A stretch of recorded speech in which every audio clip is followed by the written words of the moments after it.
Welcome back to the B2B Marketing Gap podcast with me, Jade Tambini. I'm really excited to bring you part 3 of my 6-part series on how to build your B2B marketing strategy from scratch. Just a reminder that this is step 3 of the 6 parts, so it's really important that if you haven't already watched part 1, how to do a marketing review, and part 2, how to set your marketing objectives and budget, I really recommend you go back and watch those 2. You can either find them on my YouTube channel, B2B Jade TV, or you can get them on the podcast. If you don't already know me, I'm B2B Jade. I've worked in marketing for 18 years. I'm a TikTok influencer, and I'm the founder and creator of the course B2B Breakthrough Academy. I created my 6-module strategy course to help frazzled and overwhelmed marketing managers just like you, just like me in the past, to go from stressed out, freaked out, battling imposter syndrome, to being confidently able to create a marketing strategy and not just create it, but really get buy-in from leaders and colleagues. So today, let's talk about how to select the best B2B marketing strategies within your marketing plan. In a nutshell, we will be covering what are the differences between strategies and tactics. This is something that I used to get really stuck on. What usually goes wrong when selecting strategies. We'll also talk about what usually goes wrong when selecting strategies so that you can avoid common pitfalls that I see every day. I'll show you how to pick the right ones and share the 4 categories that I take my marketing strategy students through in my course, so that you can make sure you've covered all bases and aren't forgetting any important strategic areas. And lastly, make sure you watch till the end, because I will share a couple of examples of how strategies can be born from your marketing objectives so that you can see in real life how this all can work. First off, what are the differences between strategies and tactics? This is something that I used to get so stuck on. I would sort of mix and match them and they'd end up just kind of the same. And really the best way that I can describe this is strategies are what are the big things we need to focus on to deliver on our plan? And the tactics are how will we actually do this? What literal things will we do? A good way to put it is that strategy determines the overall direction your marketing needs to go in, but is not the finer details. So anything that feels like a what are we gonna do and feels like a more finer detail, that's most likely gonna be a tactic for you. Okay, what goes wrong usually when people are selecting their marketing strategy? So from my years and years in B2B marketing, making these mistakes myself, I started in marketing in 2008 and I was a marketing manager by 2014. And then I spent years and years making loads of mistakes, which is why I created my course to make it super simple for you to not make the same mistakes again. So if you've made any of these yourself, you're not alone. I see this day in, day out when I'm consulting marketing managers, chatting to them on TikTok or speaking to them in my community within the course. The first one is when we're jumping straight into strategies. Usually this looks like brainstorming. So you have a meeting, a marketing meeting with leaders, with sales colleagues, maybe with the rest of your marketing team, and you are brainstorming. What can we do? What big things can we do? So even though it might feel strategic to look at the big things to do before diving into the how to do them in tactics, you really should be starting with your marketing review as the first place. Again, watch video 1 in this series to get yourself up to speed. And then once you've reviewed like what the business needs you to achieve, what you've been doing in the past, what's gone well, what hasn't, what meaty goals you need to go for within the objectives, and then looking at what your budget is going to actually enable you to do, only then should we really be looking at what strategies we're going to follow. Because by having that linear process from the business situation through to what you think you want to focus on for the year ahead, you don't lose sight of making sure that marketing is connected with what the business actually needs to achieve. If you just start at where you're at and don't really get insights into what customers want, what the business needs, you're just going to end up writing a list of things to do, and you'll probably end up chopping and changing them anyway, feeling like that one didn't work, let's try another one, and hooray, you're back on the task wheel. Another thing that really goes wrong for people when choosing marketing strategies is they're becoming too obsessed with sales leads. So everything that they write down as objectives, as their strategies, is just diving straight into getting leads. The problem with this is that it's a bit like having a friendship or a relationship. If you are so desperate on the end goal of having a friendship with someone or a relationship and you're almost pushy with that, you're never really going to make that connection. It's really about what are the things surrounding that are going to lead to a flourishing relationship. such as demonstrating to someone that you would be caring for them and thoughtful, as opposed to just like bombarding straight in there, like, let's have a friendship, and then being like freaked out. So what we want to do is step back, drop the obsession with leads. Of course, we need to go for generating opportunities into the business. But when our strategies are just crazy to do with lead generation alone, we miss out on the other 3 categories that I will be talking about in this video, which are super important. Building on from that, another one is when we're oversimplifying what needs to be done to actually get business growth. Back in the day, like 2010, I feel like it was fairly easy to just put ads live and start to get forms completed because it was really new. People weren't really doing much online. So if you were there and your website was performing well and you were doing things to grab people's attention, you would quite easily capture some data that you could then nurture through your sales funnel. But people buy really differently now. They research a lot before they decide to spend any time with your rep. What's the proof of this? Like, just think about how you spend your week. If somebody cold asks you to have a meeting with them, you're just not going to do it. You're going to spend time understanding your problem, understanding your need, researching the players in the market, asking around, and then you're going to select who you spend your quality time with, if any. And what I mean by all of this is that sometimes businesses think that getting sales leads into a business is as simple as putting Google Ads live or putting a form to capture some data on the website. And then when they don't see results, they freak out and say, oh my gosh, this doesn't work. This was a waste of money. Let's try something else. But really what works in marketing is having a bigger picture of the overall process that leads to want to get in contact with us. So that can be everything from how we position ourselves, what our messaging is, what value we're providing to them, how we're answering their questions before they get in contact with us, so they feel that trust and they think, right, these are the guys who are going to help me here. Another one is choosing too many things to focus on. Sometimes, and I've been there myself, when you go into a marketing meeting with leaders and commercial colleagues, there's like a pressure to really show that you're giving a lot of value. And so we end up listing loads of things we can do. And we love when people are like, oh, that's amazing, love that idea. And we kind of just become like the ideas team. But marketers are so much more than ideas generators.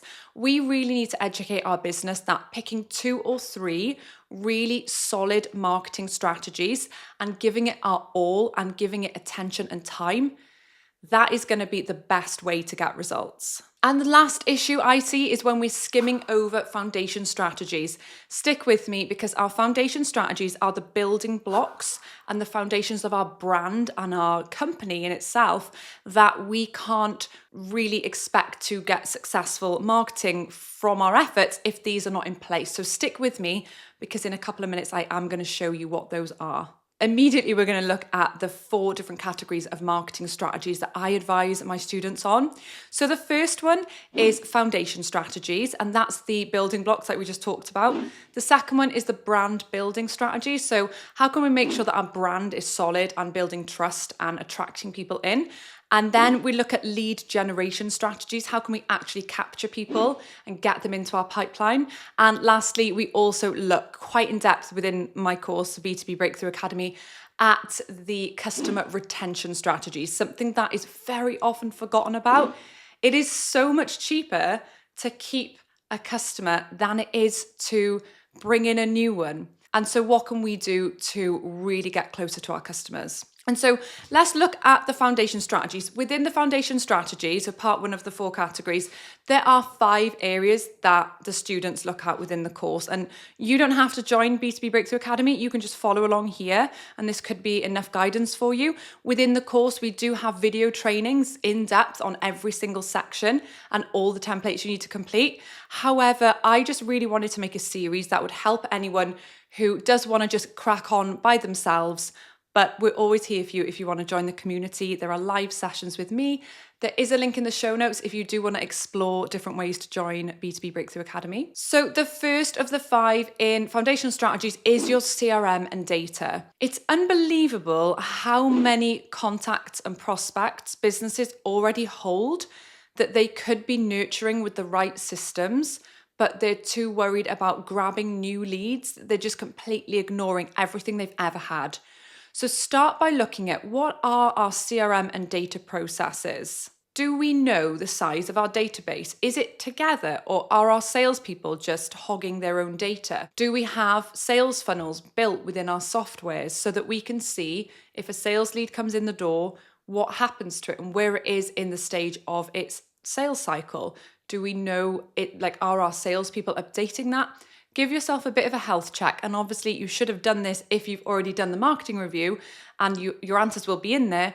And so then you can work out what is the path forward, because very often people go after sales leads, but then there's no nurturing path afterward. And it all starts with your CRM and data. Get it tidied up, get it segmented. And no, you will not be able to do this on your own most of the time. You'll need to hire an expert. We have a couple of experts within the community who advise and guide on these issues because it's really tough. But again, remembering back to budget in the second module, is that we need budget to outsource because we shouldn't be doing everything ourselves. The next one is our positioning and messaging. So brand positioning is basically like, where do we want people to file us in their brain? Where do we want them? How do we want them to think of us? And where do we want to be placed in terms of, like, are we premium product for a premium price, or are we middle, or where are we? But also, how is it that we are the better option for them over the other options available to solve their problem? In my experience, most B2B companies simply do not have this in place, and it is a real issue. There is a process that I've taken clients through in the past, and I often advise the students on how to get this started. There's loads of templates in the course, but you do need to research brand positioning for B2B companies. If you want to get that message strikingly across to your audience, this is why you should choose us, because it doesn't matter how many ads you put out, if you're not saying anything to really encourage people into what you're doing, then they're not going to take any notice. Say, for example, the content you're consuming now. Me creating a 6-part series on how to write a marketing strategy is clearly something that's interesting and a pain point and a challenge for marketing managers, which is my audience for my marketing strategy course. So by me creating this value for you, chances are plenty of you will join my course, but the added bonus is that I get to really help people who don't want to join the course, but I'm still helping achieve my mission of empowering marketing managers. The next one is your creative strategy. So yeah, a lot of marketing strategists will say a logo is just a logo, it doesn't matter. I've never been a fan of rebrands for rebrand's sake, where you just have, like, look at our new brand, we've got the same message, we say the same thing, we've got some rubbish tagline that means absolutely nothing to anybody, and just like silly words that don't mean anything, just jargon. And I've never felt that that was a good use of investment, other than to make a company look a bit smarter if they've become very dated. And I wouldn't even say it's a waste of money. I would say it's a missed opportunity. If you can marry your brand positioning with your creative strategy and bring them together in one process, then you're going to be winning. Your creative strategy needs to include, how are we going to effectively convey our messaging and brand positioning so that we can capture the attention and really resonate with our audience?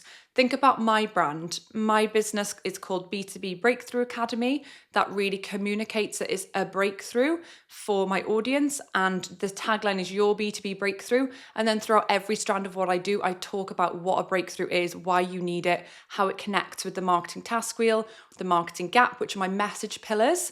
So you'll start to see more and more how I do things, and really get in your business to do a similar thing with your creative, your messaging, and your positioning. The fourth one is to create a serving online presence. It's amazing to me how many people just go straight in with creating a form to capture some leads on Google Ads when they haven't really audited what is the user experience of our website, what information will people be looking at to get them to that next level, what kind of questions would they have that we might need to answer, how can we demonstrate value so that they're more inclined to want to reach out to us instead of someone else. And this doesn't just have to be your online presence. If you're a traditional B2B company and your sales teams have meetings or go networking, it's equipping them with the materials that help them stand out too. And then lastly, your contact strategy. This is really overlooked, and it connects nicely back to that sales funnel. So when we get data into the business, it needs to go into some systems, and it needs to move through from, okay, inquiry or data download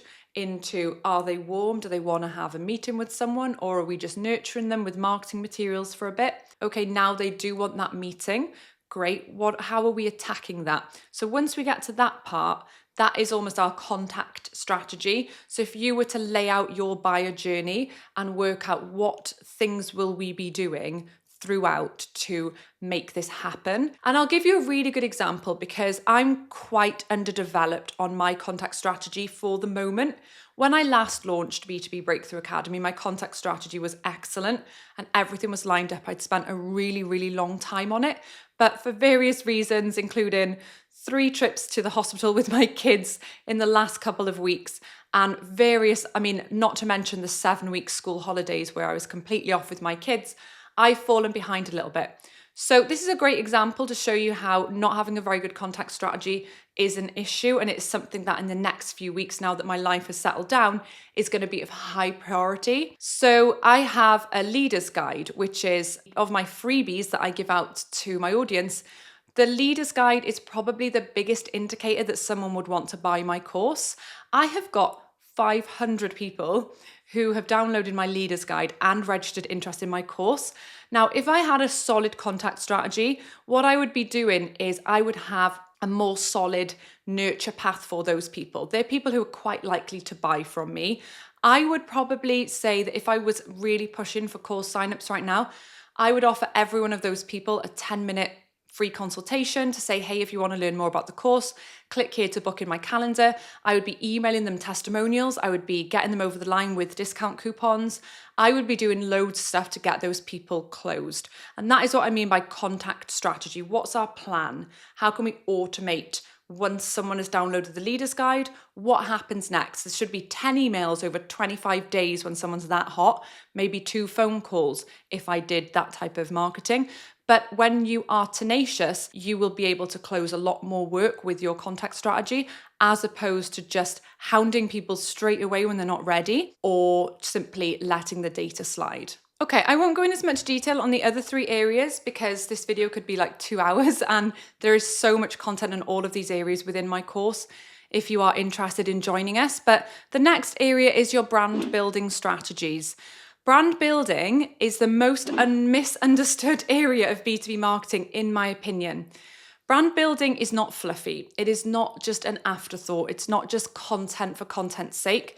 Brand building is your long-term vision for how you're going to get trust among your audience. So my brand building would be this YouTube channel, my podcast, my TikToks. It's like, how can I demonstrate value among my audience? And then when we go into lead generation strategies, at the moment I'm looking into different partnerships with publications who guys like you might be reading, marketing publications, on maybe an ad campaign, or maybe I need to get hold of some data and email out a little bit of a show off about the course and really reach out to people. Maybe I need to do Instagram ads, TikTok ads. That would be my lead generation strategies. But without the brand building, that only goes so far. So make sure that you have a good mix of both. And then lastly, customer retention strategies. What are you doing to keep your customers happy and understand what they need and what they care about?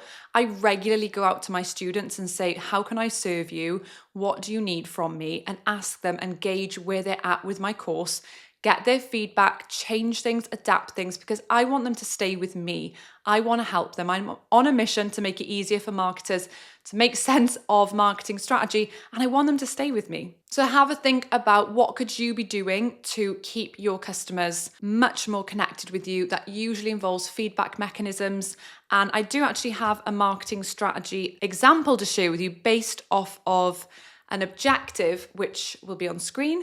So this links nicely with that. So if the marketing objective were better understand what our customers want and help the business deliver it, and the key result was to achieve a 15% client retention rate by the end of the financial year and improve our client satisfaction scores, these are the 3 strategies that I could recommend or I could possibly select. Obviously, at this point, I would have reflected on my marketing review. I would have looked at my budget and I would have looked really closely about really how I can solve this marketing objective. So notice that these are broad things that we can do as opposed to the actual tactical execution. So number 1 is to create a customer success program. And that could be a program to really help our clients succeed, ensuring they get the most value from our services. So let's say that your companies are on a goal to build a hotel because you're construction project managers. And what can you do to really help them to make sure that they hit their own goals and be that added value partner? So customer success program could work there. Another strategy will be, okay, we're going to bring in enhanced client communications. We're going to regularly engage with our clients through tailored and effective communications to better understand and meet their needs. So maybe you launch an exclusive webinar series that's only video content available for your best customers, or maybe you ask them their challenges and then you give them an expert for 2 hours to really solve their problems. I don't know what it could be, but it's really about being more front of mind with those guys. Maybe it's showcasing recent projects you've done so that when they've got another project coming up, they really immediately think of you. And the third one would be to continuously analyze any feedback they have and make those improvements. Now, I actually had someone challenge me on TikTok the other day to say that's not marketing's job, and I agree. Implementing the changes in the business to better meet customer needs is not marketing's job. But it is our job to help the company satisfy customer needs profitably and understand what those needs are. So by getting closer to customers, getting those insights, we can say to our business, guys, they're not happy with this. They want it changed. They don't like the waiting times. They don't like that we never email them confirmation. They keep missing their appointments. We need to change this with our systems and processes. And I will leave you with one last example. Let's talk about if the marketing objective is something like to help the business attract higher value projects. And the key result within that would be that you want to generate 120 leads to help achieve an additional 500,000 of sales by the end of Q3, so it's measurable. And B, you want to achieve an average project value of 60K instead of 45K. What would I do in this situation? I think I would really start by repositioning the business and the creative approach to align with these higher value projects. So if our business had been seen as a small player, like maybe a family feel, I would do something in the messaging and positioning to change that perception of the business. And people like Miley Cyrus, you can look at this as an example of repositioning. You've got this kid who's on really cute TV shows, and then they grow up and their music's really cute, and then she's like, okay, I want to drop the Hannah Montana positioning. That's not how I want to be seen. Okay, shock, bang, look at this new music video. I'm a grown-up now, look at me go.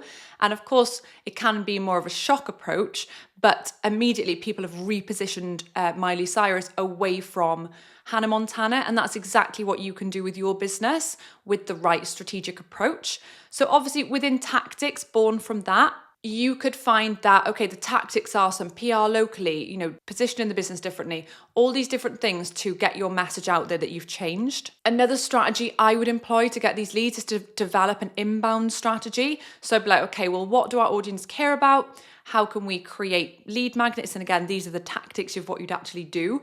And so hopefully this helps you see the difference between strategies and tactics, because right now we're talking about the strategy is to develop an inbound program that highlights why we're the best fit for higher value projects. And again, focusing on those foundational strategies like sorting out the CRM and data so that when we do get the leads, we can look after them, having a contact strategy so that we really, truly nurturing these people and getting that conversion rate higher, and also creating that serving brand presence. What is it that people are looking for?